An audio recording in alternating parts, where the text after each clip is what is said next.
राधे राधे कृष्ण भक्तों, आज मैं आपके साथ शेयर करने वाली हूँ सत्यनारायण भगवान की कथा को अंत तक जरूर सुनिएगा और अच्छी लगेगी तो लाइक कर दीजिएगा, चैनल को सब्सक्राइब कर दीजिएगा।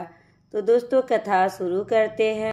एक समय की बात है, किसी नगर में पोती अपने दादी के साथ रहती थी। दोनों हर रोज सत्यनारायण भगवान की कहानी कहती थी। वह एक लोटे में जल भरकर और फूल रखकर कहानी कहती थी और सत्यनारायण भगवान का नाम लेकर अर्घ देती थी। पोती बड़ी हुई तो उसका विवाह हुआ और वह ससुराल जाने लगी। तब उसकी दादी ने उसे एक लोटा दिया, उसमें जल भरकर और उसमें फूल डालकर दे दिया। इसके अलावा दादी ने कुछ नहीं दिया और ना ही उसके पास कुछ था देने को। पोती ससुराल की ओर चलती जाए और सोचती जाए कि ससुराल में सभी पूछेंगे तो वह क्या कहेगी कि वह कुछ नहीं लाई है। वह ससुराल वालों को क्या कहेगी, यही सोचते वह जा रही थी।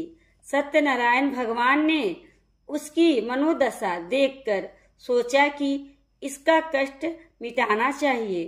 रास्ते में वह सत्यनारायण भगवान की कहानी कहती गई और अर्घ देती गई, जिससे हीरे मोतियों और गहनों का भंडार जमा हो गया। वह उन गहनों को ओढ़ पहनकर ससुराल चली गई।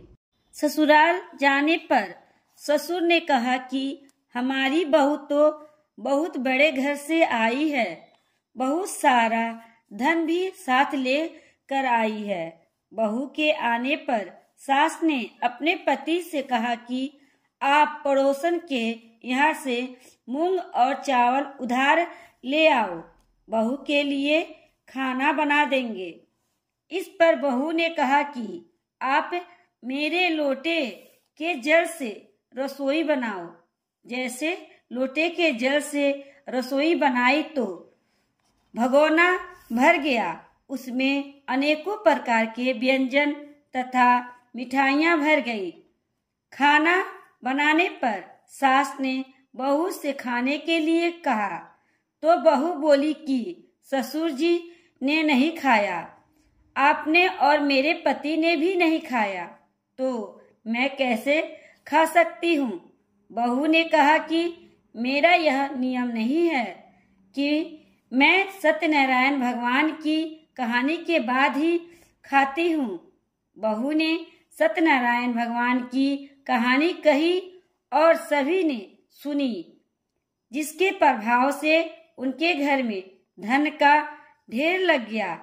सास सत्यनारायण भगवान का प्रसाद पड़ोसन में बांटने गई तो पड़ोसन ने कहा, अभी तो मूंग चावल उधार ले गई थी, तो इतना धन अचानक से कहाँ से आ गया।